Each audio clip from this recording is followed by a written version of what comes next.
अखबारों की हेडलाइन ये पटी पड़ी है कि नंदकिशोर गुर्जर कट्टर मुस्लिम विरोधी है। ऐसा नहीं है, हम किसी के विरोधी नहीं है। हिंदुस्तान में तो मुसलमान ही नहीं है, तो मैं विरोधी कहाँ हूँ? हिंदुस्तान में तो सब हिंदू हैं। सब हिंदू हैं। अलग अलग पोस्ट पे कमेंट इस तरह के दिखते हैं कि विधायक जी मुस्लिमों को अपनी विधानसभा में रहने नहीं देना चाहते। 44% मुस्लिम है, 44%। 3% होता तो मैं खास देता तो आधे तो वैसे ही इधर चले जाते। गली गली जाकर ये कहते हैं कि भाई ये दुकान जो है नहीं लगानी है, हटाओ, मांस बिक्री बैन, जूस नहीं लगाना है, ये जाके दिल्ली में लगाओ। ये मांस को रोजगार है, जूस जिहाद पेशाब कर दिया उसमें, तो ये क्या बर्दाश्त करने हो गए? तो ऐसा जूस कौन पिएगा? अपनी प्रोफाइल एडिट करके फिर ये लिखिए कि लोनी के हिंदुओं के विधायक, नहीं, लोनी की जनता के विधायक नहीं। नहीं, लोनी की जनता के विधायक हैं हम उनके जो जिहादी हैं उनके विधायक थोड़ी हैं।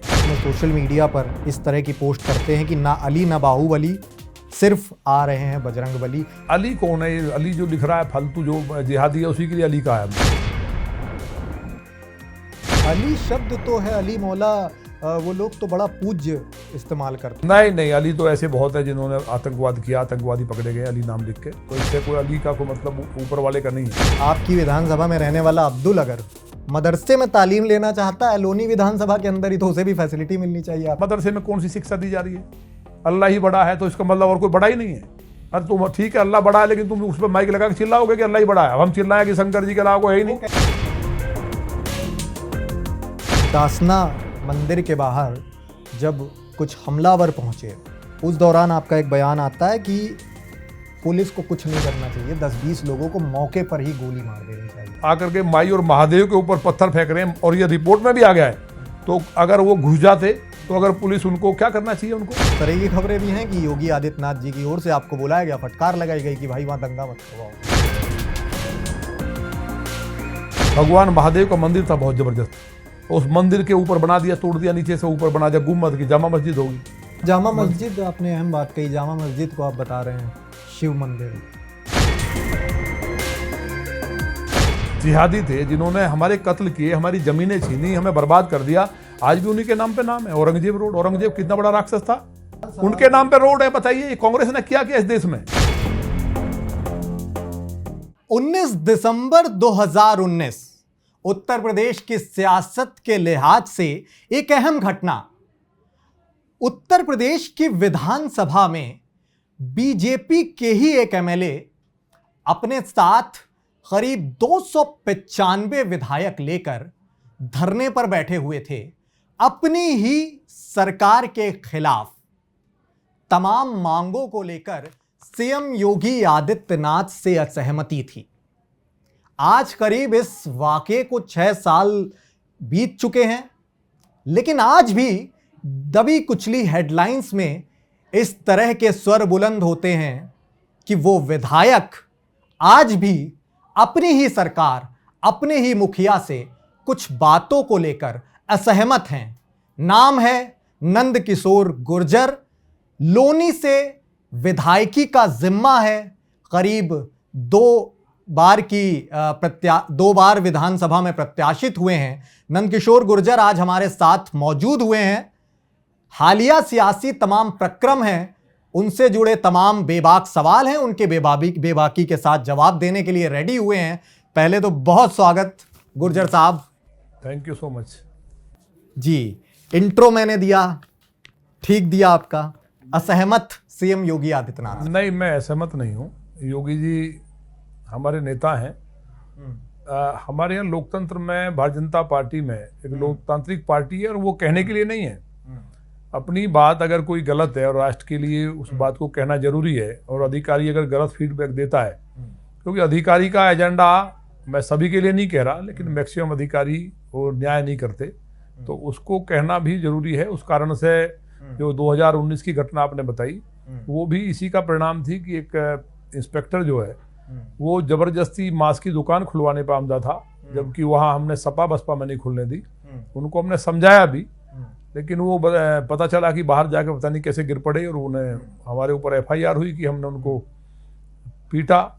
उस बात को हमने समझाने की कोशिश की, लेकिन सदन में जब FIR हमारे ऊपर हुई तो जो वहाँ के माननीय विधायक थे हमारे, उन्हें लगा कि कहीं ना कहीं जो है मेरे साथ ठीक नहीं हुआ है, तो मेरे साथ बैठे और वो एक घटना कहीं ना कहीं इस तरह की हुई जो हम भी नहीं चाहते थे, क्योंकि मैं भाजपा का एक बहुत वेल मतलब एकदम डिसिप्लिन वाला उसका सिपाही हूँ, तो कहीं ना कहीं वो हुआ। ठीक है, आएंगे असहमति पर भी मैं परते खोलूंगा, लेकिन फिलहाल अभी जब आपका आगमन हुआ तो मैंने देखा तमाम सिक्योरिटी लेयर्स हैं आपके पास। ये प्राइवेट सिक्योरिटी है? तमाम कहाँ है सिक्योरिटी, तो सब नहीं, बहुत सारे आपके सुरक्षा कर्मी साथ में हैं। अब वो होंगे हमारे प्राइवेट हैं या सरकारी आपको मुहैया है? हमारे चाहने वाले दोस्त देखिए सब साथ चलते हैं, तो वो सिक्योरिटी क्या, वो सब भाई लोग हैं। देखिए, मैं आपका एक बयान पढ़ता हूँ पहले। आपका हालिया एक कोट था, मुझे देश और देश से बाहर धमकी और मुझ पर जानलेवा हमले तक हुए हैं। हत्या का षड्यंत्र करते हुए अपराधी गिरफ्तार हुए हैं। इसके बावजूद गाजियाबाद पुलिस के कमिश्नर की ओर से मुझे अपमानित करने, खुद को सर्वोच्च दिखाने के लिए अनुशासनहीनता करते हुए अखबार में बयान दिए गए और मेरी सुरक्षा हटा दी गई। मैं 4 महीने बिना सुरक्षा के अपनी जान को जोखिम में डालकर बीजेपी का प्रचार करता रहा। इसलिए मेरा सवाल था कि क्या आपके मुखिया इस कोर्ट के बाद माने और ये सुरक्षा बढ़ाई गई? नहीं, सुरक्षा तो आपने देखा होगा, मेरे अपने सब साथी लोग हैं, पुलिस वाले नहीं हैं। पुलिस वाले तो आपने देखे 2 ही लोग होंगे, तो बाकी तो ये सब अपने जो हमारे वेलविशर्स, प्राइवेट बाउंसर्स। नहीं, बाउंसर नहीं है, ये सब हमारे लिए जान देने वाले लोग हैं। ये सब मेरे अपने जो जिनके लिए मैं दिन रात खड़ा रहता हूँ वो लोग हैं, तो इसलिए वो कोई विषय नहीं है। और ये बात सही है आपकी कि मुझे कराची से भी धमकी है, और ये ATS को, और मतलब ATS की रिपोर्ट में प्रूव्ड है, दुबई से, भारत के अंदर भी। जो मैं राष्ट्रवादी काम करता हूँ तो कहीं ना कहीं तकलीफ होती है आतंकवादियों को भी, और जो देश के अंदर हैं, और पॉलिटिकली भी जो मेरा इलाका है वहाँ भी कुछ ना कुछ मेरे जो सामने चुनाव लड़ते हैं वो उनके इतिहास रहे हैं उनकी। देखिए, आपने जान को अपनी खतरा कई बार आप बता चुके हैं, लेकिन उसके बावजूद आप बेबाकी के साथ मैदान पर उतरते हैं। लेकिन ऐसी परिस्थिति में क्या आपके मुखिया की ओर से, सवाल मेरा ये है कि सुरक्षा के लिहाज से आपको सपोर्ट नहीं किया जा रहा है? नहीं, जिसका जिक्र आपने खुद किया। अब नहीं, वो चीज़ें थी, अब वो इस तरह की बात नहीं है।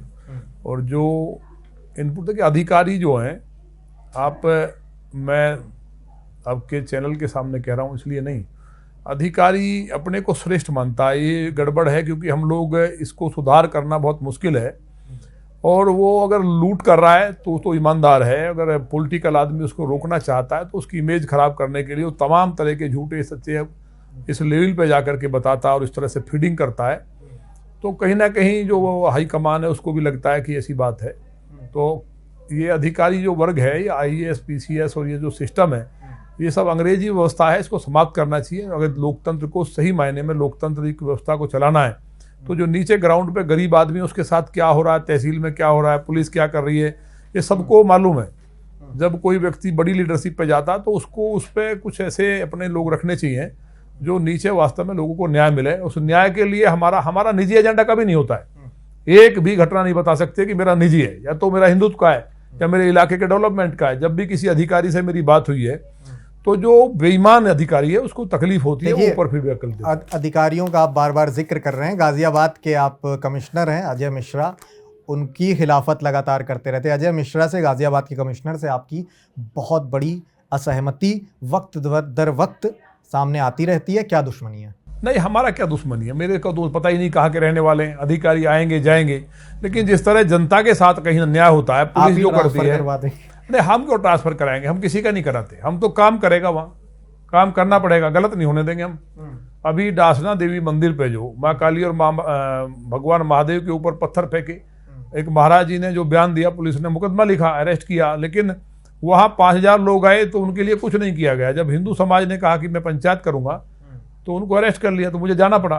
तो ऐसे जो चीजें जब DM गाजियाबाद ने सॉर्ट आउट कर दिया, और उस मसले को उन्होंने कहा कि DM कौन होता है, मैं सॉर्ट आउट करता, उसने कैसे कर दिया, तो उनके ऊपर FIR कर दी। उससे एक बवाल मचता है और वहाँ पंचायत का ऐलान होता है। अगर वहाँ दंगा हो जाता, 100-200 आदमी मरते, तो इस तरह के जो वो नहीं है भाई, उसका क्या मतलब है। वो आप कह रहे हैं क्या कमिश्नर, ये सब मैं नहीं मानता हूँ। मेरा कहना है कि जो काम कर रहा है वो लोगों को भगवान मान के काम करे। मैं 6 बजे बैठता हूँ, 6 बजे बैठ करके एक एक व्यक्ति को सुनता हूँ, उसकी जो कहीं ना कहीं दिक्कतें, तो अधिकारी से तो कहना होगा लोकतंत्र में, और अधिकारी उस चीज़ को नहीं सुनता। अगर किसी की ज़मीन कब्जा हो रही है, किसी ने किसी बेटी के साथ बदतमीजी हुई, दुराचार हो गया है, तो अब अगर मैं इसी में बैठा रहूं कि मैं तो प्रोटोकॉल है, विधायक हूं, मैं जाऊंगा नहीं, तो मेरा कर्तव्य है कि मुझे जनता ने चुना है और जनता ही मेरा भगवान है, और मेरा भगवान अगर कहीं कष्ट में है तो मुझे उसके लिए लड़ना चाहिए। ये मुझे सिखाया गया है। ये आपने जिक्र किया जो कि मैं अधिकारियों का दायित्व बनता है काम करने का। आप फरियाद लेकर मुख्यमंत्री योगी आदित्यनाथ को करीब 1 महीने पहले जाते हैं उनके पास। उनका कहना था कि आप सबूत दीजिए, हम कार्रवाई करेंगे, लेकिन आपका कहना था, आपका काउंटर बयान आता है कि भाई हम इतने खाली थोड़ी हैं कि अब एक एक अधिकारी को पकड़ के उनकी ढूंढते रहें गलतियां, आप इंक्वायरी कराइए। यहां भी असहमति जाहिर हुई मुख्यमंत्री योगी आदित्यनाथ। मुख्यमंत्री जी ने भी इस बात को माना। ऐसा नहीं है, मीडिया में कई बार कुछ चीजें जो चलती हैं उनमें कहीं ना कहीं विरोधाभास होता है, लेकिन उनका कहना भी सही था कि जो सबूत है उसके आधार पर उसको सजा होगी। लेकिन एक विधायक जो चुनाव जनप्रतिनिधि है, जिसका विश्वास जो जनता ने भरोसा किया है, वो जनता जनार्दन है। लोकतंत्र में जनता का जो विश्वास है वही तो एक पैमाना है, और उसने विधायक को चुना है। तो जो विधायक कह रहा है कि ये अधिकारी ठीक नहीं है, बेईमानी कर रहा है, भ्रष्टाचार कर रहा है, इस तरह के इसके मसले हैं, इतने लोग पीड़ित हैं, अब उनके लिए विधायक स्टिंग ऑपरेशन के लिए कैमरा लेके घूमेगा कि भाई ये देखो भ्रष्टाचार पकड़ा गया, ये कोई मतलब नहीं हुआ ना। तो ये समझाते अपने नहीं, तो महाराज जी को मालूम है, हम समझाएंगे महाराज जी को। भाई ये हमसे निवेदन करते हैं आप। हाँ, निवेदन हमने किया, करते आप निवेदन किया, माना उन्होंने इस बात को कि नहीं ऐसा नहीं था, ये था कि भाई अगर एविडेंस होता है तो उसको वहीं से जेल भेजा जाए पकड़ के, और उन्होंने किया भी है। एक दरोगा ने एक कार्यकर्ता से 2000 रुपए लिए, मैंने यहाँ कहा तो कहा जांच होगी अधिकारियों ने, क्योंकि अधिकारी तो ऊपर से नीचे तक एक है, नीचे वाला लूट रहा है, ऊपर तक जाएगा वो, तो जब मैं उसका ब्रेक कर दूंगा सिस्टम तो कहीं ना कहीं मेरी इमेज खराब करता है, और कोई दिक्कत नहीं है। जो अच्छे अधिकारी हैं, बहुत अच्छे ईमानदार अधिकारी का बाद में कई तमाम बड़ी चैन है कि जो कप्तान रहे, जो डीएम रहे, नीचे एसडीएम से लेकर के ऐसे इंस्पेक्टर्स आए जो बहुत ईमानदारी के साथ लोगों को न्याय दिलाया। तो जो गलत लोगों के संपर्क में आकर के लोगों को डिस्टर्ब करते हैं वो हमारे लिए ऐसा बोलते हैं। तो महाराज जी जो हैं उनको हमने बताया उस घटना को, तो उसको गिरफ्तार करके थाने से ही दरोगा को जेल भेजा गया। ऐसा नहीं है, जब अधिकारियों ने फीडबैक कुछ और दिया, जब मैंने बताया और पता किया गया, तो वो ऐसा नहीं है। हमारी पार्टी में थोड़ा ये बात सही है कि मुझसे अन्याय बर्दाश्त नहीं होता, और जो विधायक या माने सांसद हमारे कहीं ना कहीं जनता के साथ जाती हो रही है, उसको वो नहीं कह पाते ऊपर या अधिकारियों से सख्ती से, तो फिर कोई विधायक बने रहने का मतलब नहीं है। ठीक है, आपने अधिकारियों से असहमति और अपने मुखिया से असहमति का जवाब दिया। मुसलमानों से, मुस्लिम वर्ग से आपकी भी एक बड़ी असहमति रहती है। हमेशा आपके हर दूसरे बयान में मुस्लिम समाज की खिलाफत दिखती है, और अखबारों की हेडलाइन ये पटी पड़ी है कि नंद किशोर गुर्जर कट्टर मुस्लिम विरोधी हैं। कैसे जवाब देंगे? ऐसा नहीं है, हम किसी के विरोधी नहीं है। हिंदुस्तान में तो मुसलमान ही नहीं है, तो मैं विरोधी कहाँ हूँ? हिंदुस्तान में तो सब हिंदू हैं, सब हिंदू हैं। तो वहाँ सारे कन्वर्ट हुए बेचारे, उनकी बेटियों के बलात्कार हुए अपना मकान बचाने के लिए, जो कहीं ना कहीं जो बेचारे लड़ नहीं सकते थे, जो कमजोर हिंदू थे, जो डरपोक थे, वो मुस्लिम बन गए। तो अब हम तो क्योंकि अब शासन अपना है, और वो लोग ऐसा नहीं मानते भी हैं, और तमाम समाज जितने भी हिंदुस्तान में हिंदू समाज है उनमें से निकल करके बने वो। लेकिन जो बाहर के रोहिंग्या बांग्लादेशी हैं, जो इस देश में मुगलों के टाइम के कुछ लोग, कुछ परिवार हैं, कुछ जो जिहादी मानसिकता के लोग हैं, जो बाहर से फंडिंग्स हो रही हैं, जो ये उनके आईएसआई के एजेंट हैं, जो कट्टरपंथी मुल्कों से जहर घोल रहे हैं भारत में, और जो तमाम जो पॉलिटिकल लीडर्स हैं, कांग्रेस के, आम आदमी पार्टी, या जो बंगाल की मुख्यमंत्री हैं, जो भारत में उन्हें बसा करके इस देश को कहीं ना कहीं गजवाए हिंद का जो सपना है कि ये पूरा एक उसके झंडे के नीचे देश हो इस्लाम के, वो जो सपना है उससे मेरा कहीं ना कहीं ये होना भी चाहिए। देखिए, जिहादी मानसिकता के विरोध की आप बात जो कर रहे हैं वो समझी जा सकती है, लेकिन आप जो कह रहे हैं देश के कन्वर्टेड मुस्लिम्स का आपने जिक्र किया, आपकी विधानसभा में जो मुस्लिम हैं उन्हीं मुस्लिमों का वक्त दर वक्त ये विरोध आता रहता है, और आपके अलग अलग पोस्ट पे कमेंट इस तरह के दिखते हैं कि विधायक जी मुस्लिमों को अपनी विधानसभा में रहने नहीं देना चाहते। वहाँ बराबर है, अगर देहात को हटा दे तो जो नगर पालिका है वहाँ हिंदू मुस्लिम बराबर है, और वहाँ भरी संख्या में जो पिछले दिनों सपा की सरकार थी उसके लिए स्ट्रगल करना पड़ता है। रोहिंग्या, बांग्लादेशी और आतंकवादी तक पार्लियामेंट हमले के पकड़े गए हैं। 6 लाख की आबादी है, लोग कहने लगे थे मिनी पाकिस्तान है, और वहाँ हैसियत नहीं थी किसी की। रोज गाय कटती थी, हड्डी मिल चलती थी, बेटियों के उठा के बलात्कार कर देना, 6-6 मर्डर्स होते थे, माफिया वहाँ विधायक होते थे। तो उस परिस्थिति में हमने संघर्ष करके वहाँ रामराज कायम किया। और रामराज की परिभाषा क्या है आप जानते ही हैं। 45% लोनी विधानसभा में जो है मुस्लिम की आबादी है, उसमें आप जाकर वहाँ पर गली गली जाकर ये कहते हैं कि भाई ये दुकान जो है नहीं लगानी है, हटाओ, मांस बिक्री बैन, जूस नहीं लगाना है, ये जाके दिल्ली में लगाओ। वहाँ पर रोजगार का जो है, आप रोजगार का संकट पैदा कर रहे हैं वहाँ के आपके ही अपने मुस्लिम वोटर्स के लिए। नहीं, देखिए मांस को रोजगार है। अब हमने जब उनको कहा, अपील की, तो हमारी बात मानते हैं सभी और हमारे ऊपर भरोसा रखते हैं कि हमने कहा कि भाई मांस की दुकान नहीं खोलो। और ये सब जूस का जो चला, जूस जिहाद पेशाब कर दिया उसमें, तो ये क्या बर्दाश्त करने हो गए? तो ऐसा जूस कौन पिएगा? नहीं, ये तो किसी भी धर्म का मंगल नहीं वही किया। और कौन धर्म करता है? जितनी भी घटनाएं थूकने की हो, चाहे मूत्र की जिहाद हो, चाहे लव जिहाद हो, चाहे जमलैंड जिहाद हो, मतलब ऐसा नरक कर दिया है कि जो भले लोग हैं उस समाज के, उन लोगों को भी कटघरे में खड़ा कर दिया है। लोग बात करना नहीं चाहते, एक नफरत का माहौल पैदा कर दिया। मैं तो चाहता हूँ वो ठीक हो। और ठीक कैसे होगा? ठीक ऐसे ही तो होगा। तो भाई रामराज में मांस की दुकान देखी आपने कहीं? कहीं सुना है? कहीं वर्णन आपने सुना? पढ़े लिखे व्यक्ति हैं, बताइए कहीं रामराज में मांस की दुकान देखी हो? कहीं खुलती थी? हड्डी मिल चलती थी क्या? रामराज में तो चारों तरफ मांस का तो मतलब ही नहीं। पूरे लोनी में कहीं भी मांस की बिक्री नहीं है। मांस की बिक्री यदा कदा लोग करते हैं, पता चलता है तो उसको प्रशासन बंद करता है, नहीं करता है तो उन अधिकारियों के खिलाफ भी हम सख्ती से कार्रवाई कराते हैं। क्योंकि जो डकैत हैं, जो बेईमान है, मैं एक संसदीय भाषा इस्तेमाल कर रहा हूँ, तकलीफ होती है उनको, उसको अपने आप करना चाहिए। लेकिन लौनी में अगर ये जीव हत्या होगी तो इससे खराब बात नहीं हो सकती, क्योंकि वो शत्रुघ्न महाराज की राजधानी है। लवणासुर राक्षस, लवणी नाम है, लवण राक्षस के नाम पे। तो लवणासुर जो रावण का भांजा था, उसको वहाँ शत्रुघ्न महाराज ने मारा। वो किसी से मर नहीं सकता था, उसको शंकर जी का वरदान था। तो शत्रुघ्न महाराज ने मारा। और वहाँ रामराज की, जब रामराज जैसे अयोध्या जी में राम जी का राज था, तो शत्रुघ्न महाराज का राज, उसी रामराज की राजधानी का हिस्सा लौनी है।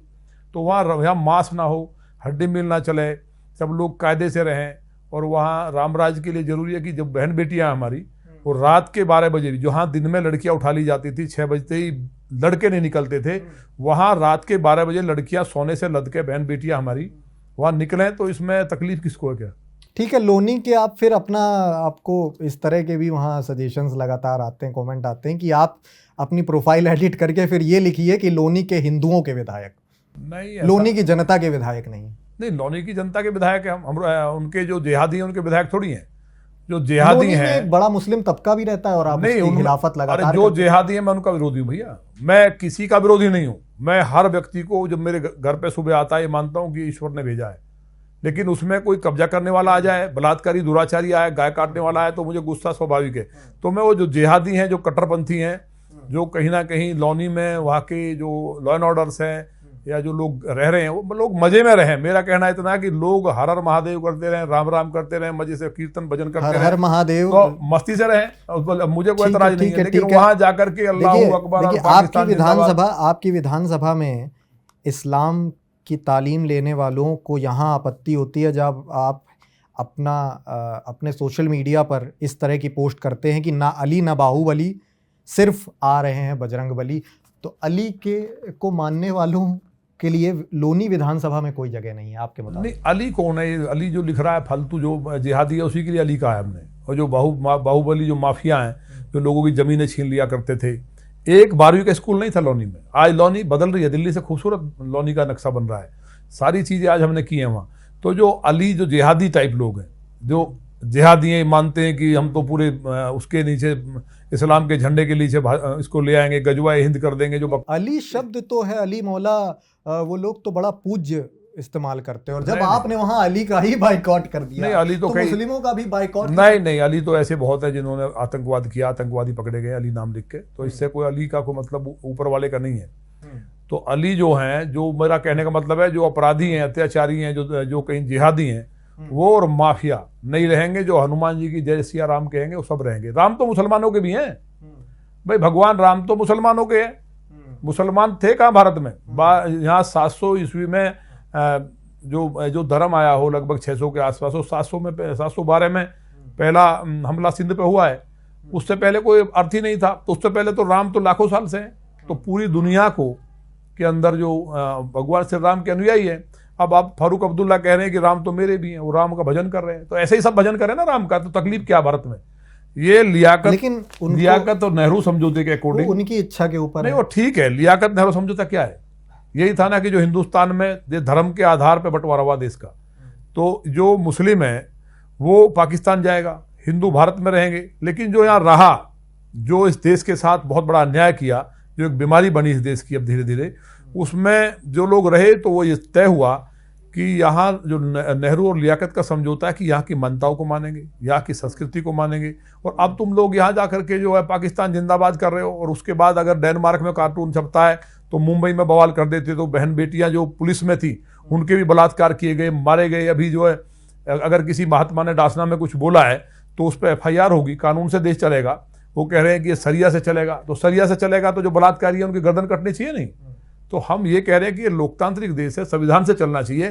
तो कहीं भी आप बवाल कर दे रहे हैं, तो अगर बवाल करेंगे तो उसका जवाब ऐसा दिया जाएगा कि 7 पुश्तें याद करेंगे। अब लोगों ने बहुत झेल लिया, अब देश के अंदर यूथ के अंदर एक उबाल है, और लोग चाहते हैं कि इस देश के अंदर एक भी दंगा ना हो, और कोई भी किसी तरह का बवाल करने वाला तो उसको मुंह तोड़ जवाब दिया जाए। बताइए, बेटियों को काट के फ्रिज में रख दे रहे हैं, तो ये सब कहां तक बर्दाश्त? ठीक है, आपका ये मुद्दा बहुत ज्यादा नहीं खींचेंगे, लेकिन एक सवाल इससे जुड़ा और है कि अगर आपकी विधानसभा में रहने वाला अब्दुल अगर मदरसे में तालीम लेना चाहता है लोनी विधानसभा के अंदर ही, तो उसे भी फैसिलिटी मिलनी चाहिए आपकी ओर से। नहीं, क्योंकि आप भी विधायक हैं। नहीं, हमने तो जो बच्चे पढ़ते हैं, हम पहले विधायक बनते ही 2 करोड़ की हमने फर्नीचर दिया, नीचे बच्चे बैठते हैं। लेकिन मदरसे की पढ़ाई से क्या वो कहीं उनका जॉब लगेगा? देश का हम लोग चांद पे जा रहे हैं, ये लोग अभी नीचे जमीन में बैटरी मार रहे हैं, गड्ढे में बैठे हैं। तो गड्ढे से निकालने का काम उनको कम से कम सही तालीम मिले। मदरसे में बैठ करके जो मौलवी वहाँ देखते नहीं रोज क्या खबरें आती हैं इनकी, बच्चों से दुराचार कर दे रहे हैं, रोज खबरें आती हैं। तो ऐसी जगह जहाँ बच्चे अनसेफ हों, बच्चे पढ़ें, बच्चों से दुराचार होता है, देखा नहीं आपने कहीं? एक घटना इस तरह के वाकई अलग अलग लगातार आ रहे हैं हर जगह से। तो ये सब इस तरह का जहाँ अच्छी को एजुकेशन मिल रही है आजकल, उसमें धर्म विशेष से जोड़ना ठीक नहीं, कहीं पर भी हो सकता है। नहीं, कहाँ होता है? कहीं आपने देखा दूसरी जगह? भाई ईसाई भी इस देश में रहता है, सिख भी इस देश में रहता है, बुद्धिस्ट भी रहता है।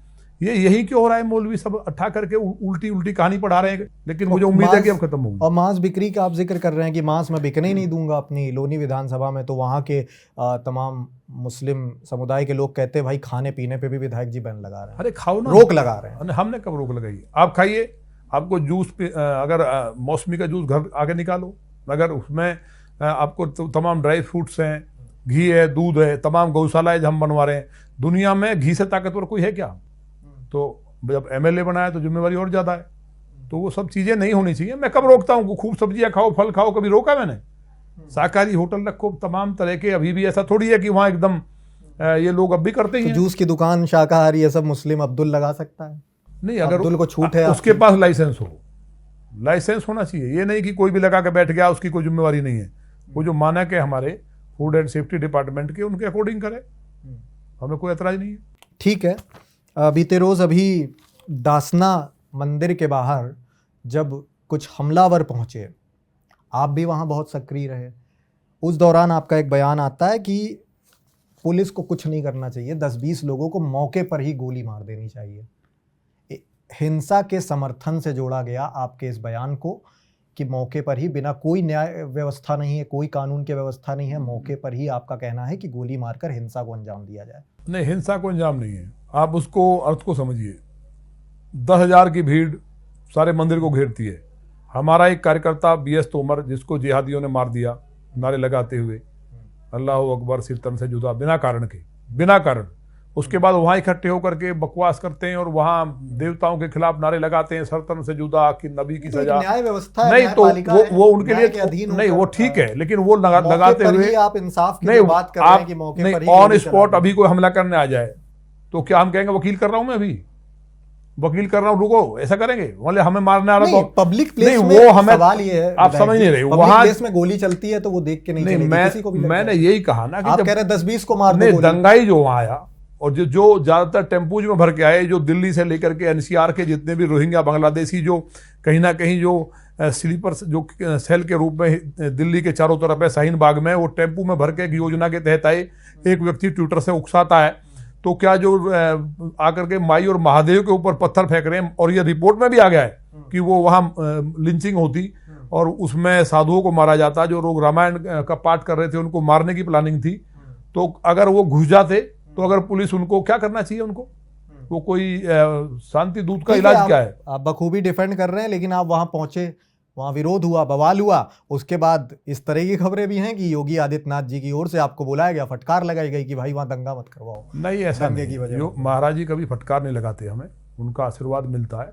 और उन्होंने कहा कि देखिए, हमने उनकी पूरी बात बताई, अधिकारी जो फीडबैक देता है वो गलत देता है, तो वो जब समझे तो उस बात को उन्होंने स्वीकार किया। और हम कभी दंगा ही नहीं है, मेरे जाने से कभी दंगा नहीं होता, शांति होती है। पुलिस के जाने से दंगा हो सकता था, अगर मैं नहीं जाता दंगा होता। 50,000 हिंदू था वहाँ। और हमने ऊपर जब बात हुई शासन में, उनसे कहा कि भरोसा रखिए, माननीय योगी जी पूरी तरह से जो भगवान महादेव के और महामाई का जो मंदिर अति प्राचीन है, जहाँ पांडवों ने पूजा की हो, भगवान परशुराम ने तप किया हो, उस मंदिर पे हमला पूरे सनातन पे हमला था, इसलिए हमें ऐतराज था। तो पूरे सनातन पे कोई हमला कर रहा है, उसकी पूजा करेंगे, उसको तो मार देना चाहिए था। मैं तो 10-20 कहा है, वो सारे के सारे मारे जाते, जिहादी थे सब, तो क्या मैसेज नहीं जाता देश भर में? अगर 10 आदमी उस दिन मारे जाते मौके पे कम से कम, तो जो मुजफ्फरनगर में हो रहा है, हापुड़ में हो रहा है, कभी कहीं कर रहे हैं, कभी कहीं ये यात्रा निकाल रहे, दिमाग ठीक हो जाता, शासन मजबूती चलता है। विधायक जी आपको बुलाया, शाबाशी दी इस बात की? नहीं, शाबाशी थोड़ी महाराज जी थोड़ी कहेंगे किसी, लेकिन अच्छा हमने उन्हें बताया कि देखिए गलत जो है महाराज जी ये नहीं है, और उन्होंने माना। तो कई बार जो फीडबैक है, क्योंकि अधिकारी को तो नौकरी करनी है, और गाजियाबाद में क्यों आता अधिकारी? एक कुछ ईमानदार अधिकारी भी आते हैं, मोस्टली अधिकारी बीमारी पुरानी लगी हुई है कांग्रेस सपा की, कि गाजियाबाद तो वहां जाकर के, ये तो एकदम से आर्थिक नगरी है नोएडा गाजियाबाद, वहीं लूट करो, तो झूठ बोल करके तो बचेगा कि विधायक जी ऐसा कर रहे हैं। अगर उसका एक कारनामा पता चल जाए कि वो दंगा ही नहीं होता, और ये 2 दिन पहले आंदोलन को वापस लेने की डीएम के आश्वासन पर अपील हुई, लेकिन जब उसके कमिश्नर को लगा कि डीएम कौन होता है कमिश्नरेट सिस्टम में, उसने उन पर एफआईआर कर दी, उससे हिंदुओं में उबाल हुआ, तो दंगा किसने कराया? तो जो अधिकारी गिरफ्तार होना चाहिए वो ऊपर फीडबैक गलत कर रहा है। तो ये हमने उन महाराज जी को बताया, और मुझे उम्मीद है कि सारे पक्षों को जानते हुए कठोर सजा ऐसे अधिकारियों को मिलेगी जो लॉ एंड ऑर्डर खराब कर रहे हैं। ठीक है, डासना में एक्टिव हुए आप, यति नरसिंहानंद की भी जाहिर सी बात है आपके पास खबर होगी, कहाँ पे है फिलहाल अभी? अब ये तो प्रशासन जानता है, नहीं जानकारी आपको कुछ? नहीं, मुझे क्या जानकारी होगी। ठीक है, वक्फ बोर्ड को लेकर भी बड़ा आप खिलाफत करते रहे हैं, अभी आपका हालिया बयान बहुत ज़्यादा सुर्खियों में है, अलग अलग हेडलाइंस बन रही हैं। आपने वक्फ बोर्ड के समूचे वक्फ बोर्ड की संपत्ति को हिंदू राजाओं की संपत्ति घोषित किया है, कैसे जस्टिफाई करेंगे अपने इस बयान को? हिंदू राजाओं की नहीं, जनता की भी मैंने कहा है जी। जो किसान हैं, जो मजदूर थे, दलित समाज के जो लोग थे, भाई किसी की कम थी, किसानों की ज्यादा थी। तो जो संपत्ति, जो खास तौर से जो जमींदारी कौम है, जिनमें गुजर जो वक्त की जमीनें जिधर हैं, वो ज्यादातर गुजर बेल्ट है आपका। जैसे वहाँ महरौली से लेके, महरौली में जाट समाज है, तो वहाँ से जो गांव है 90% वो गुजरों के हैं, सीलमपुर और ये लाल किला और ये सब जामा मस्जिद तक। और जो कहीं यादव हैं या जो जमींदार है, तो उनके साथ साथ जो छोटी जमींदारी के रूप में या उनके साथ काम करते थे, चाहे दलित समाज के लोग हैं, अति पिछड़े हैं, तो सभी की जमीनें। देखिए, वक्फ बोर्ड अधिनियम जब बना, तो आप जब इस तरह की बात कहते हैं तो वक्फ बोर्ड अधिनियम और संविधान की खिलाफत से भी लोग जोड़ने लगते हैं फिर। नहीं, अब इसमें कौन सी खिलाफत है? वक्फ बोर्ड की संपत्ति ही नहीं है, जो लोग वक्फ बोर्ड अधिनियम का क्या काम? जो लोग इस देश में झूठ बोल करके अपने आप को ब्राह्मण बताया, अब बताइए पंडित नेहरू जी के दादा कौन थे? पंडित थे क्या? और उसके बाद बताइए फिरोज खान के शादी करके क्या राहुल नाम हो सकता है उसके बेटे का? खान ही होगा ना। उसके बाद कहां से कहां चले आए और कह रहे हैं जाति की जनगणना करो, संविधान बचा रहे हैं। तो इस तरह के जो लोग हैं, पहले तो इस देश में एक जो अन्याय हुआ, अगर देश में दुनिया के सबसे लोकप्रिय नेता माननीय मोदी जी इसलिए हैं, माननीय अमित शाह जी और माननीय राजनाथ जी, 3 लीडर्स ने इस देश के लिए, चाहे रक्षा का मामला हो, इंटरनल सिक्योरिटी हो, अब बताइए धारा 370 समाप्त नहीं होती तो हजारों करोड़ लोगों उनके लिए जाता पैसा। वक्फ संपत्ति की बात जहां तक है, देखिए 1500 ईस्वी के बाद जो हिंदुओं की जमीनें थी उनको छीना गया। तुगलकाबाद जो गांव है वो हमारा रामनगर नाम था, उसको तुगलक ने जो तुगलकाबाद कर दिया। वो सारी जमीनी गुजरों की थी।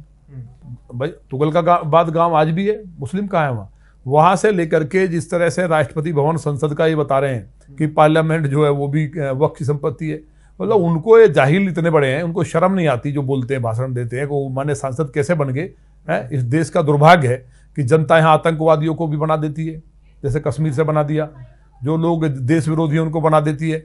उनके लिए तो कानून बनना चाहिए। इन लोगों ने कहा कि ये तो उसकी संपत्ति है। भाई सारे 5 गांव थे गुजरों के, इनको वहां से अंग्रेजों ने अन्याय करते हुए वहां से हटाया, मुआवजा भी नहीं दिया। उसके लिए अभी वाद चल रहा है 2012 से कोर्ट में चल रहा है नहीं जी। तो ये जो पूरी बेल्ट है, अब जामा मस्जिद सारी दुनिया जानती है, आप निकाल लीजिए इतिहास, करवा लीजिए खुदाई। भगवान महादेव का मंदिर था बहुत जबरदस्त, उस मंदिर के ऊपर बना दिया, तोड़ दिया, नीचे से ऊपर बना दिया, गुम्बद की जामा मस्जिद होगी। लाल किला, सम्राट मीर भोज, उसके बाद जो जामा मस्जिद, आपने अहम बात कही, जामा मस्जिद को आप बता रहे हैं शिव मंदिर, कहाँ से ये पुष्टि है इस बात की, कहाँ से आपके पास आप सर्च कर लीजिए ना, पृथ्वीराज रासो पढ़िए भाई। यहाँ जो राजा अनंगपाल थे उनके भांजे थे पृथ्वीराज चौहान जी। राजा अनंगपाल जो हैं, जो उनका किला बाद में उनके अंडर रहा, उससे पहले प्रतिहार सम्राट रहे, तो वो जब यहाँ हमला हुए हैं लगातार, तो उन्होंने अनंगपुर गांव है गुजरों का बराबर में ही, फरीदाबाद के पास, वहाँ उन्होंने अपना स्थान बना लिया। अनंगपुर नाम ही राजा अनंगपाल के नाम पे। तो दिल्ली किसकी थी? उसके बाद पृथ्वीराज चौहान जी भांजे थे उनके, बेटी थी, बेटा नहीं था, तो उन्होंने शासन किया यहाँ और उसमें अजमेर में, राजस्थान में, दोनों जगह उनका राज था। तो यहाँ उसके बाद जब वो हमले होने शुरू होते हैं और 1200 ईस्वी के लगभग काफ़ी हमले होते हैं, और फिर एक बार तैमूर आता है, तो तैमूर को गुजरों ने मार के, जो रामप्यारी गुजर थी, जो तैमूर को 2.5 करोड़ लोग मारे उसने, 2.5 करोड़ लोगों का कत्ल किया दुनिया में, दिल्ली को हड्डियों की लाश और ढेर बना दिए थे। तो खाप पंचायत है, एक हमारे जाट समाज का गांव है सोरम, वहाँ पंचायत होती है, ये ऑन रिकॉर्ड है, गूगल पर आप सर्च कर लीजिए या इतिहास की किताबें निकाल लीजिए। वहाँ महिलाओं की टीम बनती है, रामप्यारी गुजरी उनकी लीडर होती हैं, और जोगराज गुजर उनके राजा होते हैं। तो वहाँ जाट समाज से हरवीर गुलिया, धूला वाल्मीकि, 36 बिरादरी, दलित से लेकर पिछड़े गड़े, हमारे यहाँ जातिवाद ही नहीं था। इन मुगलों ने इस देश का नाश किया है, कहीं जातिवाद नहीं था भारत में। तो उनको जो इकट्ठा होकर के तैमूर को जब रामप्यारी गुजरी भाले से मार देती है और उसकी मौत होती है, तब ये भारत बचता है। फिर ये मुगल दोबारा से आते हैं, तमाम वंश आते हैं उससे पहले। तो मुगल जो 1500 के बाद आते हैं, तो जब औरंगजेब का आतंक हो गया, तो तब जमीन इन्होंने छीन ली, और ये लोग बेचारे खाना बदोश हो गए, पहाड़ों में चले गए, खासतौर से जो किसान जातियाँ थी जो लड़ रही थी सभी। तो उनकी जो जमीनें छीनी गई, जो उनकी शहादत है, जो उन्होंने गर्दनें कटवाई, उनके जौहर हुए, दुराचार हुए, लूट हुई उनकी, तो क्या जो गवर्नमेंट चुनी हुई है, मैंने एलजी साहब को यही कहा है, गवर्नर साहब को, कि जो उनके साथ अन्याय हुआ है, क्या न्याय दिलाना नहीं चाहिए? जब देश आज़ाद हो गया तो क्यों उनके साथ उन राक्षसों के नाम जुड़ेंगे? क्यों उनकी जो संपत्तियां हैं वापस नहीं होंगी? तो जितनी संपत्तियां, अगर बताइए आप 1500 ईस्वी से पहले एक संपत्ति नहीं है। 1200 में तो मुस्लिम आया, तो 1200 से पहले चलो छोड़ दीजिए सब बात, 1200 से पहले तो तमाम हिंदू राजा ही हुए, मुस्लिम थे ही नहीं। थे क्या हिंदुस्तान में? जब नहीं थे तो संपत्ति किसकी है?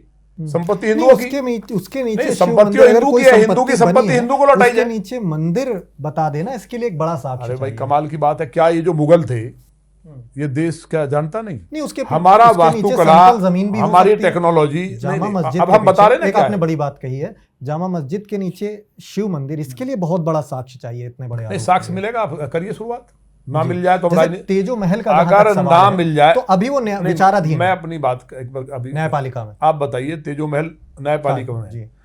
ये जो हमारे जो 2012 से ये भी न्यायालय में है कि जो लोगों को मालचा के लोगों ने जो मालचा मार गए, वो कोर्ट में चल रहा है। तो इसके लिए, लेकिन ये बताओ आप, क्या 2012 से पहले ये तमाम हिंदुओं की थी ना? उन्हीं के कत्ल होंगे, उन्हीं के बहन बेटी मारी जाएंगी, दुराचार होंगे, उनकी जमीन छीन ली गई, उस पर किसी का टोम मरे हुए मुर्दे गाड़ दिए विदेशी, तो वो साफ होकर के उनकी संपत्ति उनको मिले, या वो जनहित में वो लोग तय करें, उनसे बात कर ली जाए तो सरकार के काम आ जाए।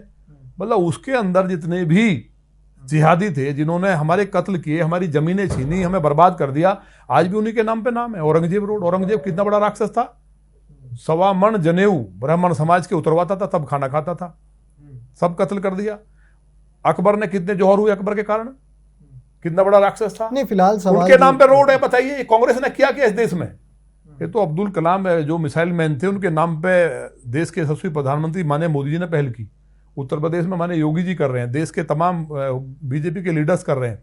अगर वक्फ संपत्ति अधिनियम का विरोध बीजेपी नहीं करती और सांप्रदायिक लक्षित हिंसा अधिनियम का विरोध नहीं करते, तो आज इनकी तो योजना थी कि हम पूरे देश को जालीदार टोपी पहनवा दें। हम किसी के खिलाफ नहीं है, लेकिन जितनी जाति हुई है, वो केवल उन चंद लोगों ने आकर के, कुछ लुटेरे थे उनके साथ, यहाँ के भी कुछ लोग लालची लगे, और इस देश के अंदर जो जाति उसको ठीक करने का अब समय है। इसलिए वक्फ नाम की कोई चीज ही नहीं है भारत में। उसको फालतू की कोई भी बयान दे देता है पहन करके टोपी लगा के, उसको एनएसए नहीं लगना चाहिए उसको। वक्फ की संपत्ति का जो जिस तरह की बयानबाजी है पूरी तरह से गैर जिम्मेदाराना है, इनका कोई वजूद नहीं है आपके आप मुताबिक? बताइए, नहीं आप बताइए ना मुझे, मैं तो चैलेंज कर रहा हूँ, कोई बैठ जाए। क्या कहीं था जब टोटल ये देश के अंदर 1200 से पहले, बताइए 700 से पहले तो इस्लाम नहीं था। तो हमारा ईरान की जो महारानी केकई थी वो ईरान की थी। करवाइए सर, आप खत्म, आपकी सरकार है, अधिनियम खत्म करवाइए फिर। नहीं, अब सरकार ने तो लाए ना, आपको मालूम ही है हमारी ईमानदारी में कोई कमी नहीं है। भारतीय संस्कृति मजबूत हो, हिंदुस्तान का जो मुसलमान है। अब आप देखिए महाराणा प्रताप जी की मूर्ति देहरा गांव में एक भी हिंदू नहीं है, लगाते हैं मुसलमान। वो कहते हैं कि हम राजपूत हैं, हम राम को मानते हैं। तो ये यहाँ का जो मुसलमान है, जो कहीं ना कहीं जो मौलवी और बाहर से जो मदरसों में एजुकेशन दी जा रही है, मैं चाहता हूँ कि वो हाईटेक हो और वो समझे। जैसे मुस्लिम गुजर 1 करोड़ है, कश्मीर में 32% मुस्लिम गुजर है, और जो वो देश के लिए लड़ता है, पूरे भारत के लिए अपनी जान दी है, लगातार फौज की मदद करता है, एक भी गद्दार नहीं है। तो वो लोग जो देश के लोग हैं, जो वक्फ से जिनका मतलब नहीं है, वो आज भी गरीब है। और जो लोग बाहर से आक्रमण करके आए, कुछ परिवार, उन्होंने पूरे जमीनें घेर रखी हैं, इनके बाप की जमीन है, इनका ऑपरेशन होना चाहिए बढ़िया से।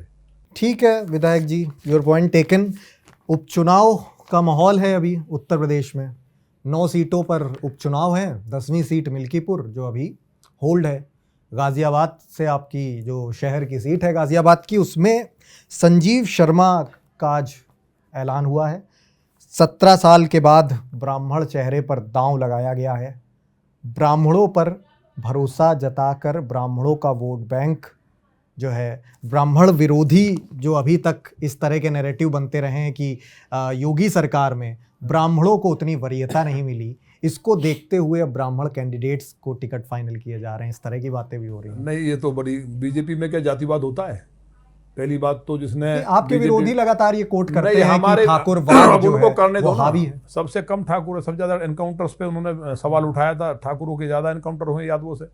ये सब जो ना, जिन लोगों के पास कोई मुद्दा नहीं है, उनका ये सोच है कि हम जातियों में बांट के और कहीं ना कहीं सत्ता में आ जाएंगे, तो भूल है। माने योगी जी संत हैं, पर ये ब्रजेश पाठक जी कौन है? सुनील शर्मा जी हमारे कैबिनेट मंत्री गाजियाबाद में ही, 2-2 टिकट ब्राह्मणों को देना गाजियाबाद में, और तमाम पूरे प्रदेश में ब्राह्मणों को संतुष्ट करने के लिए इस तरह से नैरेटिव से बाहर निकलने। महेश शर्मा जी कौन है? श्रीचंद शर्मा जी कौन है? ये तो पहली बात है, तो पहले से ही है ऑलरेडी, ये आज से है क्या? धर्मेंद्र शर्मा कौन है? मतलब इतने ब्राह्मण लीडरशिप जितनी भाजपा में है, इतनी किसी पार्टी में ना कभी हुई ना कभी होगी। ये सब चीजें जो चलाने का काम है, पहले कहा कि गुर्जर ठाकुरों का झगड़ा हो गया, फिर जो कुर्मियों का ठाकुरों का झगड़ा हो गया। ये सब लोगों ने जो लोकसभा चुनाव में जिस तरह का एक नैरेटिव सेट किया कि संविधान खतरे में, बाबा साहब के खिलाफ, जिन लोगों ने बाबा साहब को भूमाफिया बताया, सपा के लोगों ने, बहन मायावती जो दलितों की मसीहा थी, उनको कत्ल करने का काम किया, और जिन्होंने, हमने 5 तीर्थ बनाए बाबा साहब के स्थान, हमने उनके जो बच्चे हैं उनके लिए स्कॉलरशिप से लेकर तमाम फैसिलिटीज़ की, नौकरियों में उनको पूरा रिजर्वेशन दिया। जम्मू कश्मीर में 370 लगा के कांग्रेस ने आरक्षण ही समाप्त कर दिया था। दलित समाज झाड़ू लगाने के अलावा कुछ कर नहीं सकता था, हमने 370 हटा करके उनके आरक्षण को बहाल किया है। तो जो हम दिन रात काम कर रहे हैं, बाबा साहब का इतना सम्मान हमने किया है, भगवान महर्षि वाल्मीकि के नाम पे हमने भव्य और दिव्य मंदिर बन रहे हैं। तो ये भाजपा के मतलब सोच में भी नहीं होता जातिवाद, ये कोशिश की, और उसके कारण कहीं ना कहीं जो लोगों के कुछ जातिगत समीकरण 9 सीटों पर गड़बड़ा रहा था, लेकिन फिलहाल अभी रास्ता साफ है। राहुल गांधी जो है आपका एक कांग्रेस का पूरी तरह से अब बिल्कुल बाहर हो गई है उपचुनाव से, रेस से, और अखिलेश यादव से आपका सीधा सामना है, सीधा फायदा मिला है आपको। नहीं, ऐसा नहीं है, कांग्रेस तो उत्तर प्रदेश में नहीं है। अगर सपा के साथ लड़ते, 5 सीटों की डिमांड कर रही थी, लेकिन अखिलेश यादव सपा के साथ मिलकर नहीं लड़ते तो लोकसभा चुनाव में भी उनकी 0 आती। एक विधानसभा में एक एमएलए है, वो भी एक्सीडेंटली, उनका अपना व्यक्तिगत प्रभाव है। तो कांग्रेस समाप्त होगी, और उसका जो सपना था महात्मा गांधी जी का, वो माने मोदी जी पूरा कर रहे हैं कि कांग्रेस मुक्त देश होना चाहिए, समाप्त करनी चाहिए पार्टी।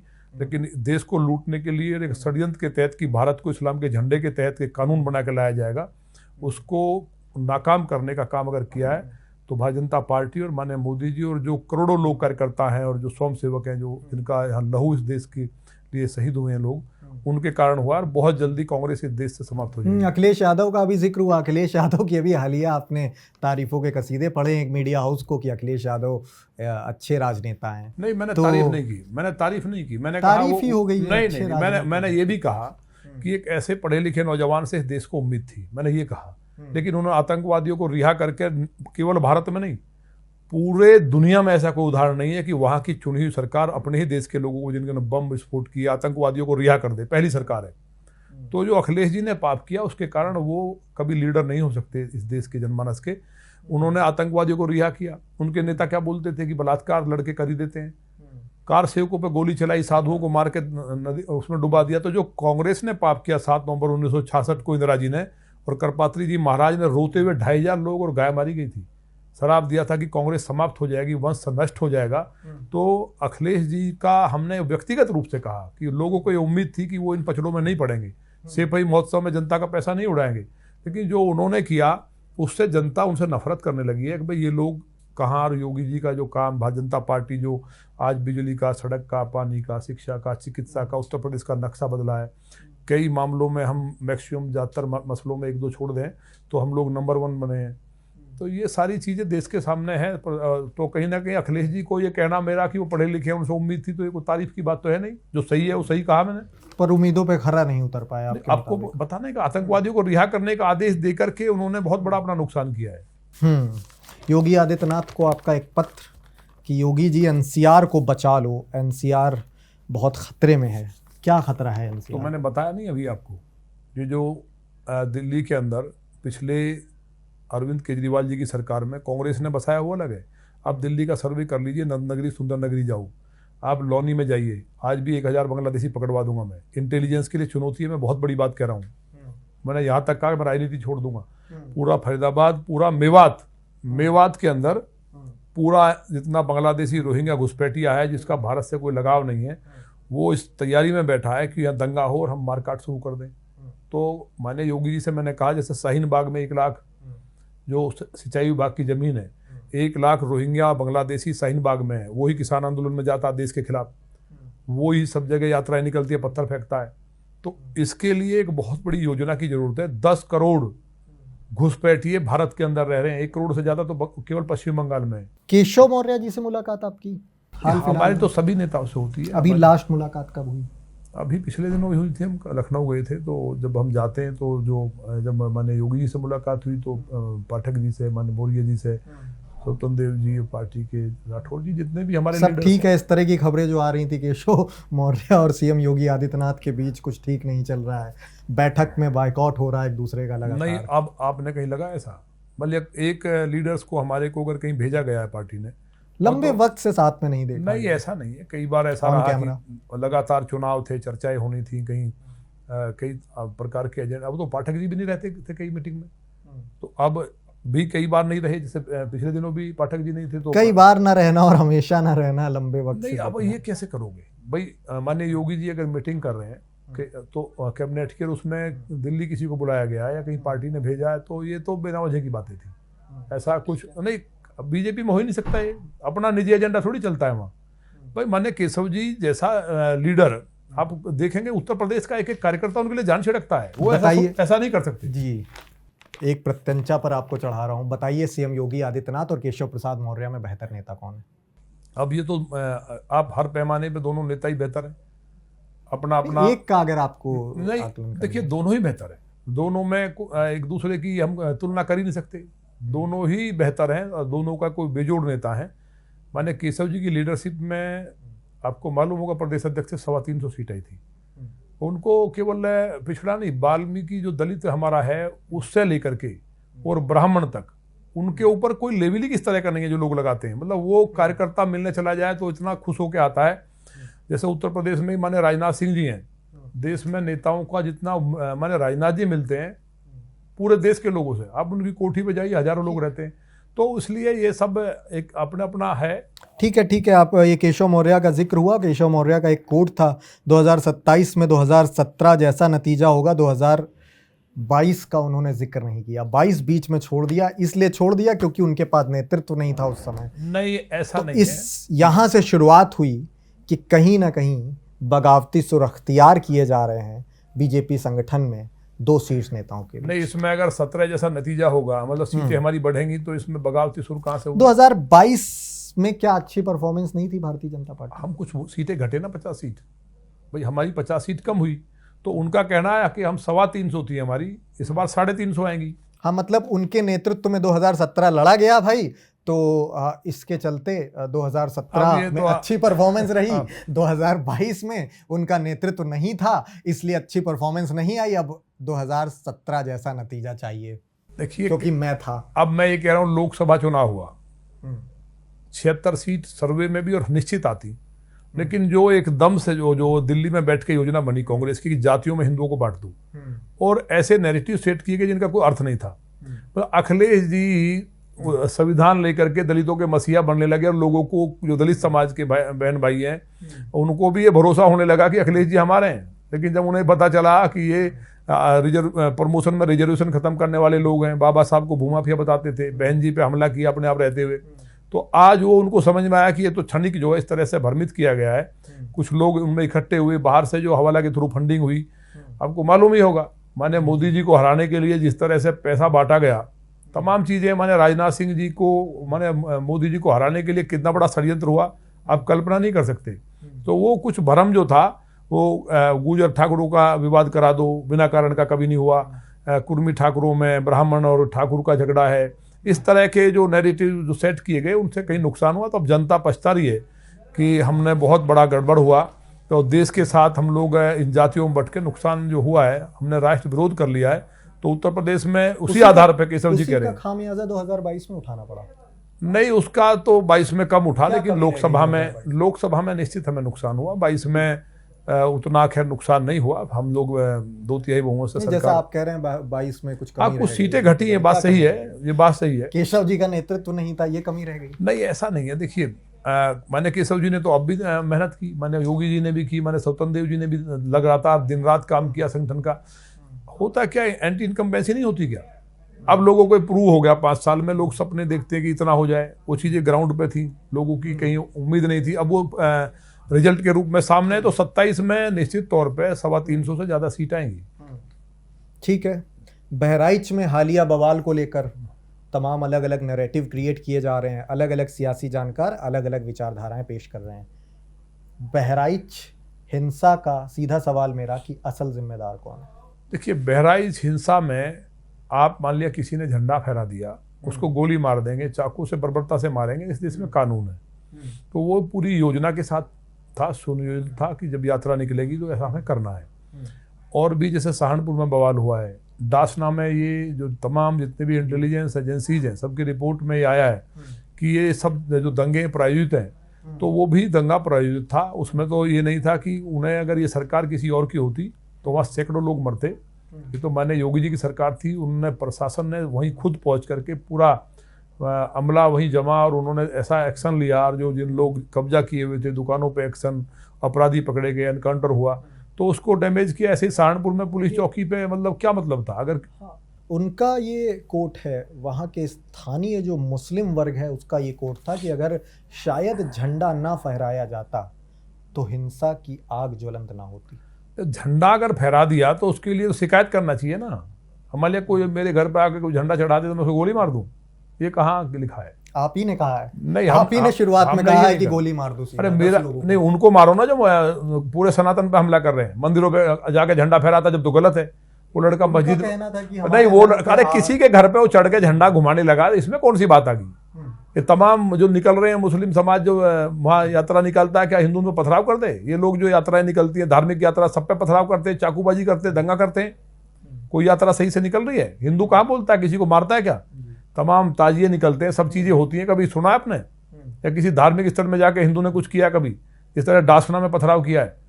तो ये समझना चाहिए कि ये देश में जो 4 रोहिंग्या बांग्लादेशी या कुछ मौलवी आकर के माहौल खराब कर रहे हैं, तो हिंदुस्तान में रहें, कायदे से रहें, देश की तरक्की के लिए काम करें। हिंदुत्व के समर्थन में आप इतना एक्टिव रहते हैं, बहराइच गए थे आप? नहीं, इतनी बड़ी अराजकता, देखिए अराजकता नहीं, वहाँ माने योगी जी हैं, और वो पूरी तरह से हमारा सरकार का, प्रशासन का सिस्टम था, तो लॉ एंड ऑर्डर को कहीं चुनौती मिले, हम तो वहाँ जाते हैं जहाँ लगता है कि यहाँ हिंदुओं के साथ अन्याय हो रहा है, या यहाँ लॉ एंड ऑर्डर, यहाँ के अधिकारी गड़बड़ है, तो उसके लिए सरकार है ना। तो हिंदुत्व के लिए माने योगी जी से बड़ा कौन है? उन्होंने उसको सही से उनकी भाषा में जवाब दिया, और आज शांति है। और मुझे लगता नहीं कभी बहराइच में 50 साल दंगे होंगे, अब नहीं होंगे दंगे।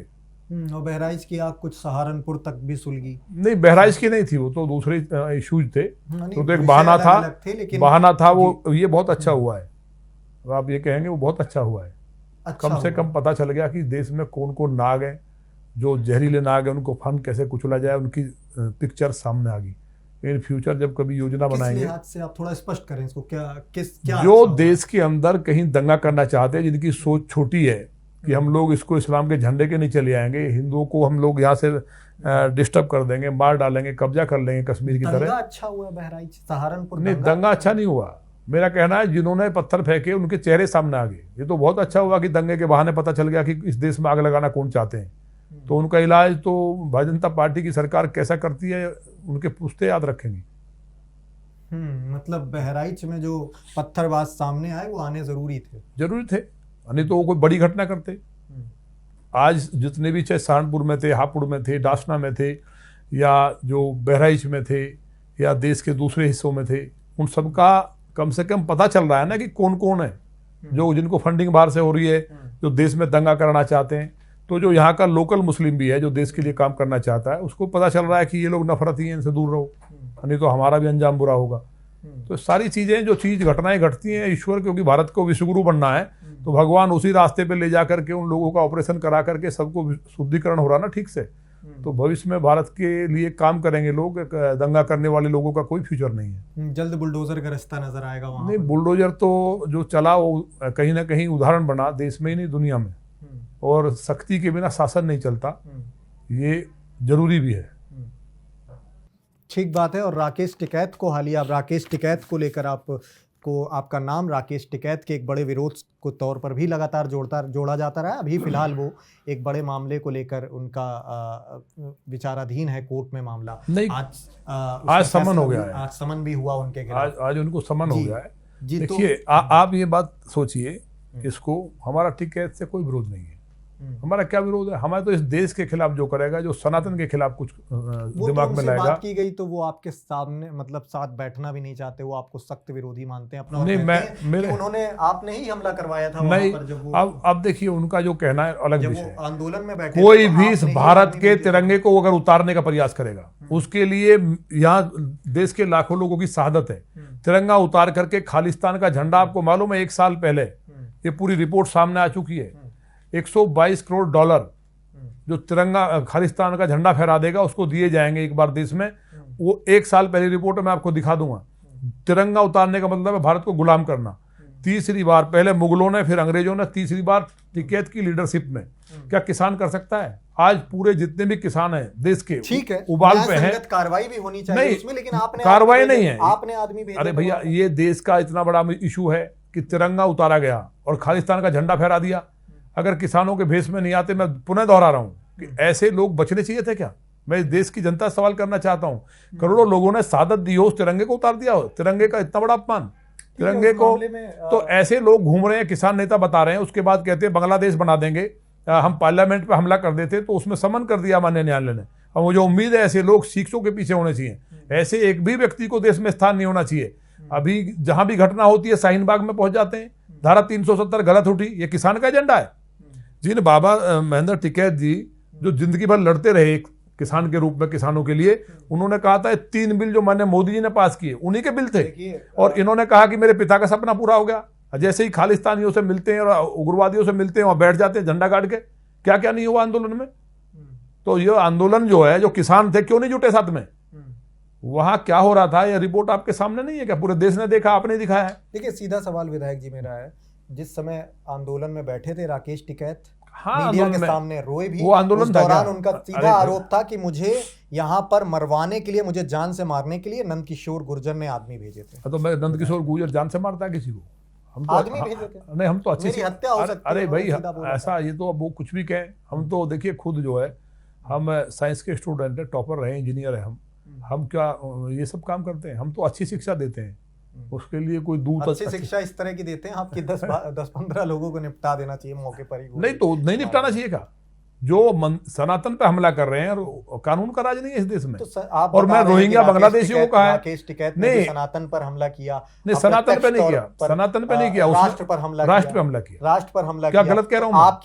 आपकी पॉलिसी के तहत उनको भी उनके हिसाब से वही सजा देनी चाहिए। अगर किसान के बेस में वो नहीं होते ना, किसान को भगवान मानते माने मोदी जी, तो अगर किसान का मुखौटा लगा करके और इतना बड़ा षड्यंत्र नहीं करते तो ये सरकार छोड़िए, इस देश की जनता निपटा देती। दिल्ली के चारों तरफ रहने वाले वो लोग हैं जिन्होंने इस राष्ट्र के लिए लहू बहाया है। पब्लिक निपटा देती है। 40,000 लोगों के शहादत हिंडन नदी पे हुई है। राव सिंह भाटी राजा थे, यहाँ लोग लड़े हैं इस देश को आजाद कर तिरंगे के लिए। क्या उनके पूर्वजों के तिरंगे का अपमान करेंगे तो कोई नहीं बचता।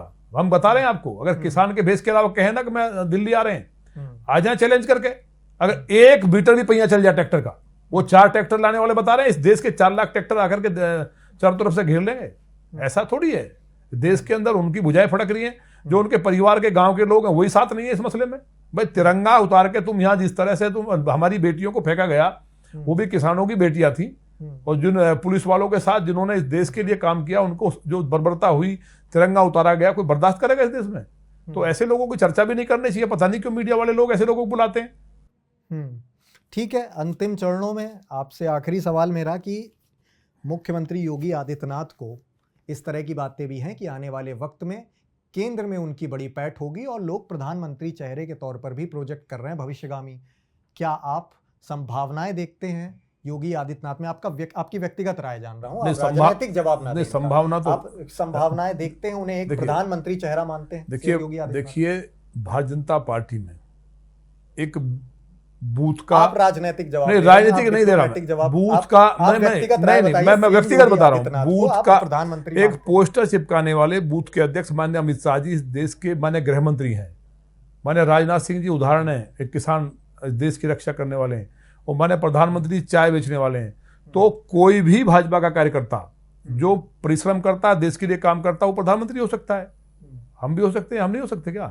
तो आप तो मुख्यमंत्री की नहीं, हम ये नहीं कह रहे, हम एक बात बता रहे हैं। देखिए शंकर जी की जिस पे कृपा हो, 295 विधायकों का समर्थन है आपके पास, तो कभी भी बगावत कर ऐसा हम सोच भी नहीं सकते। मैं कभी बीजेपी का नुकसान करने की ऑफ रिकॉर्ड तो इस तरह की बातें भी होती हैं कि केशव गुट अगर बगावत करते हैं कभी भविष्य में, इस तरह गुट हमारे यहाँ नहीं होता। हमारे यहाँ भविष्य में अगर बगावत देखने को मिलती तो 295 गुट हमारे यहाँ नहीं होता। और यहाँ तक की बात कि सपा के भी 10-12 विधायक आप लपेट लेंगे। नहीं ऐसा, और 295-300 विधायक लेके आप अलग मोर्चा तैयार कर लेंगे। अरे ऐसा कभी नहीं है। हम जो हमारा जो लीडरशिप है, 2019 का मैंने जिक्र किया, ऐसी परिस्थिति दिख चुकी नहीं, वो भविष्य में भी दिख सकती। वो सनातन पे हमला था। मंदिर में मांस की दुकान को इंस्पेक्टर खोलेगा और उसका हम विरोध करेंगे, FIR होगी, तो उसके लिए तो आज भी अगर कोई बात आएगी, आज भी कोई बात आएगी। मेरे लिए राजनीति एजेंडा नहीं है। मैं तो बताया ना, मैं भाई एक्सीडेंटली पॉलिटिशियन हूं। मैंने देखा गाय कट रही है, लड़की उठाई जा रही है लौनी में, पाकिस्तान बना हुआ है, जिला गाजियाबाद जैसी मूवी अपराध पे बनी, और वहां तमाम अत्याचार था, लौनी से लोग पलायन कर रहे थे। तो मैंने अपनी जॉब वॉब छोड़ के मैं तो अजगर सेना बना करके सड़क पे, मैंने कभी सोचा नहीं था मुझे चुनाव लड़ना है। मैंने राजनाथ सिंह जी ने मुझे जो हमारे शंकराचार्य जी महाराज जी थे, उनकी प्रेरणा से उन्होंने कहा कि माने राजनाथ सिंह जी ने गोरक्षा का कानून बनाया है, और अब भी आपको मालूम नहीं है, माने राजनाथ सिंह जी ने एक रिपोर्ट आई कि गाय बाहर जा रही है। इस देश में इतना बड़ा काम किया है कि पूरे देश में बाढ़ लगा दी कि गाय एक न कटे। जिस दिन भारत के अंदर गाय का खून बूंद, एक भी बूंद गिरना कम हो जाएगा, बंद हो जाएगा, वो भारत को विश्वगुरु बनने से कोई रोक नहीं सकता। ये मैं नहीं कह रहा, ये वेद शास्त्र कह रहा है। जहां गाय के खून की बूंद गिरती है, आतंकवाद बढ़ता है, दुराचार बढ़ते हैं, देश में गरीबी आती है। आज भारत अगर आगे बढ़ रहा है तो माने मोदी जी ने जो गोरक्षा के लिए कानून बनाया देश में, और माने अमित शाह जी ने गृह मंत्री रहते हुए जो गोरक्षा पे काम किया बंगाल में खासतौर से, उनको बंद किया, और आज माने राजनाथ सिंह जी ने पूरे बॉर्डर को सील कर दिया है। तो ऐसा नहीं है, लोग कहेंगे कि गाय की बात कर रहे हैं हम। गाय पूरा ब्रह्मांड है, और अमेरिका ने भी गाय को डॉक्टर काऊ कहा है। गाय तमाम बीमारियों को समाप्त करने वाली और देश में स्पर्धी लाने वाली, अपने आप में ये भगवान का वरदान है, वो साक्षात माँ भगवती है। तो इसलिए मुझे उम्मीद है कि जो भी आपने कहा कि भाई प्रधानमंत्री बनने का है, तो माने योगी जी हमारे लीडर हैं, लोग उन्हें देश में मानते हैं। तो कब किसके भाग में क्या हो, क्या हमारा केंद्र की लीडरशिप किसको तय कर दे, बन सकता है, बन सकते हैं। योग्यता है उनमें प्रधान। अब योग्यता या बिना योग्यता के कोई बनता है क्या? हमारे यहाँ तो किसी को सभासद का टिकट नहीं मिलता।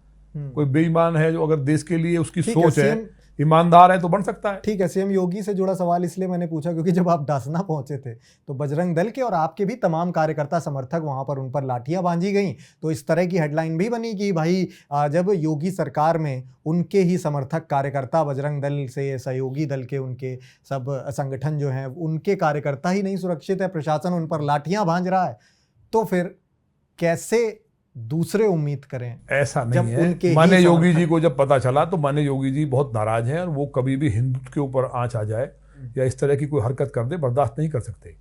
एक अधिकारी जो गाजियाबाद में बना रहना चाहता है कि हाँ भ्रष्टाचार करके किसी भी तरह से मैं बना रहूं और हाँ, इस तरह की खुल के इस नाम तरह- लीजिए, इस- गाजियाबाद इस के तरह की- कमिश्नर अजय मिश्रा अरे, की बात कर रहे हैं आप। वो होता क्या है? नहीं, आप नाम लेने वो से होता क्या, नाम नहीं है, मैं बता रहा हूँ ना। उसने केवल ये कोशिश लाठी चलवाई, उसके बाद वो कॉल वापस ली गई, उसको पंचायत करवा को दीजिए कराया। ट्रांसफर। अगर आप नहीं, ट्रांसफर नहीं कराते, इस हमारे यहाँ तरह की सस्पेंड होते हैं लोग। गैर कानूनी हम सस्पेंड कराते हैं, जेल भिजवाते हैं, हम ट्रांसफर किसी का नहीं कराते। और बहुत जल्दी जिन लोगों का षड्यंत्र था, जिन्होंने हिंदुओं पर लाठी चलाई और माँ के भक्तों पर लाठी चलाई, उनका सर्वनाश तय है।